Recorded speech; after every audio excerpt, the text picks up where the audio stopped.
savez, ce mutisme est dû tout simplement à la volonté de ne pas gêner. La volonté un peu de laisser un peu ceux qui ont la chance aujourd'hui de diriger le basket sénégalais, de le laisser goûter un peu aussi aux difficultés de la chose. Et en fait, comme j'ai eu à le dire, leur défaite serait ma défaite. Leur réussite aussi serait ma réussite. Donc, parce que ce basket-là, en fait, on est tous délégataires, on est tous propriétaires de ce basket. Comme j'ai eu à le dire, il ne faut pas que les gens voient à travers ce geste un quelconque calcul de ma part. Non, je n'en ai pas. Je veux tout simplement rappeler ici que quand je suis rentré en France, de 1992 à 2009,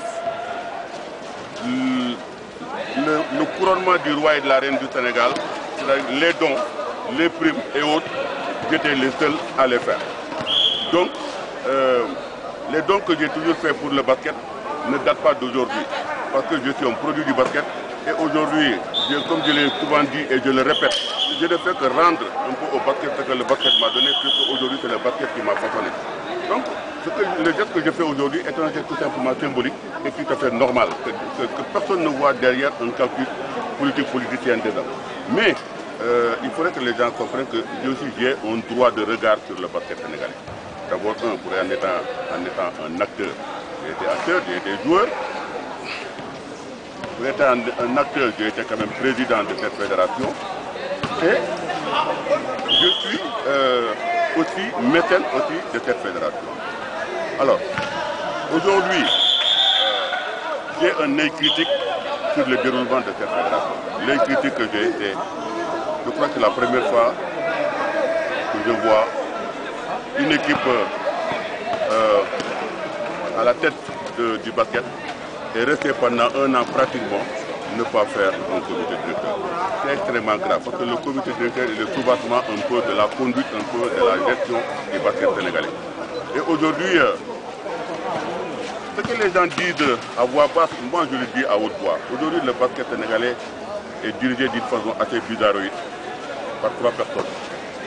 Je suis d'un club et moi je dirais aujourd'hui le basket, la fédération, en fait finalement, c'est un club 10, ou je dirais c'est un duc 10, parce que vous avez un président qui est président d'un club qui est le duc, vous avez le vice-président qui est le secrétaire général qui est du duc, vous avez l'entraîneur national qui est le directeur technique qui est du duc et qui est en même temps. En fait finalement on a l'impression que la fédération en fait finalement c'est un duc 10 et même j'aurais appris même qu'il y avait même une tentation un peu de peindre un peu les parquets en jaune et noir. Mais c'est extrêmement grave. Et moi je pense que quelque part, comme j'ai eu à le dire dans une interview avec le journal L'Observateur, si on ne fait pas gaffe, le basket va mourir de sa belle fête. Parce qu'en fait, pourquoi mourir? Vous savez, moi j'ai eu à critiquer à l'époque le système que Serigne avait mis en place. Ce système, les gens ne voyaient pas exactement la tonalité un peu de mon point de vue. Cette tonalité est due tout simplement qu'on ne peut pas être président d'un club. Et ça, je le dis et je le réaffirme. On ne peut pas être président d'un club et vouloir être président d'une fédération. Okay? Comme je le disais tout à l'heure, président d'un club, c'est comme un enfant. Comme dit en wolof, bugulo lu ko laal, bugulo lu koy metti, lépp lu ñu ko def daf lay naxari. Et quand vous êtes président d'un club et vous voulez dire que vous allez diriger ces clubs-là avec les autres clubs et puis dire que demain, s'il y a un problème, vous allez trancher équitablement, ce n'est pas vrai. Vous ne pouvez pas. Parce que la preuve en est qu'aujourd'hui, un club a eu un problème avec un club de Saint-Louis, ce n'est pas vidé. Un club a eu un problème avec le club de ville de Dakar, malgré que le problème ne vient même pas de la ville de Dakar, eh bien ce n'est pas vidé. Eh bien c'est tout simplement pour montrer. Et je comprends que le fait que ce club-là soit votre cœur, c'est très très difficile de sanctionner. Mais en fait, ça c'est un aspect du basket sénégalais. Mais la chose la plus dangereuse que les gens ne voient pas venir, c'est qu'on a eu 2 ans de purgatoire de côté les jeunes des I-18, pratiquement pendant 2 ans avec Serigne Mboup, ils n'ont pas joué.